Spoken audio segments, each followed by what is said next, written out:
जैसी करनी वैसी भरनी, बूढ़ी माँ की कहानी। नया किराएदार आया था, सब पहले जैसा चल रहा था। घर में आए हुए किराएदार का नाम अशोक था। एक एनजीओ में काम करता था। वह हर रोज़ मालती और रमेश सरस्वती के साथ कैसा सलूक करते थे वह देखता था। वह देखकर उसको बहुत बुरा लगता था। धीरे धीरे सरस्वती अशोक को अपने बेटे जैसे मानने लगी। अशोक भी आते जाते सरस्वती का हाल चाल पूछा करता था, उसका ख्याल रखता था। रमेश और मालती को सरस्वती से कुछ लेना देना नहीं था। मालती बचा हुआ खाना उसके थाली में रख कर जाती और बेटा तो उसकी तरफ देखता भी नहीं था।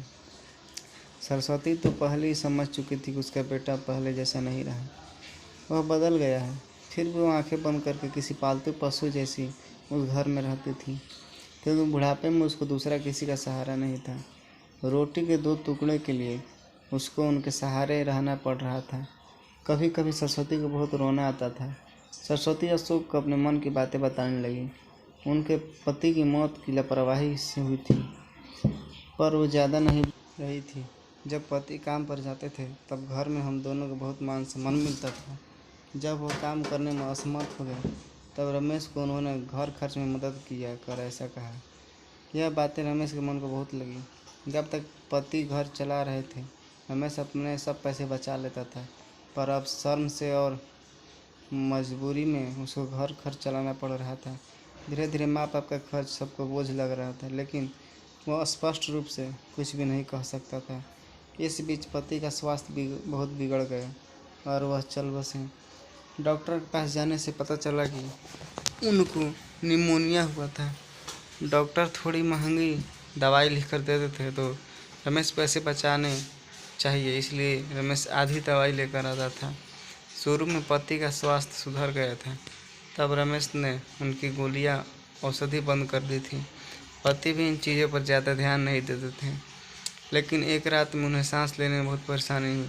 सरस्वती बहुत घबरा गई और वह भाग भाग के गई और रमेश के कमरे का दरवाज़ा ठोकने लगी और कहने लगी कि पापा का स्वास्थ्य बिगड़ रहा है, चल हम उन्हें डॉक्टर के पास लेकर जाते हैं। उस पर रमेश बोला, माँ मुझे अब सोने दे, मुझे बहुत नींद आ रही है, हम सुबह पापा को डॉक्टर के पास लेकर जाएंगे। ऐसा कहकर उसने दरवाज़ा बंद कर लिया था। सरस्वती रात भर पति के तकिए के पास चिंतित बैठी रही। कभी छाती को तेल लगाकर मालिश कर रही थी, कभी बाफ से दे रही थी, पर भगवान को कुछ अलग स्वीकार था। सुबह तक उसकी मृत्यु हो गई थी। घर में कब्रिस्तान जैसी शांति थी।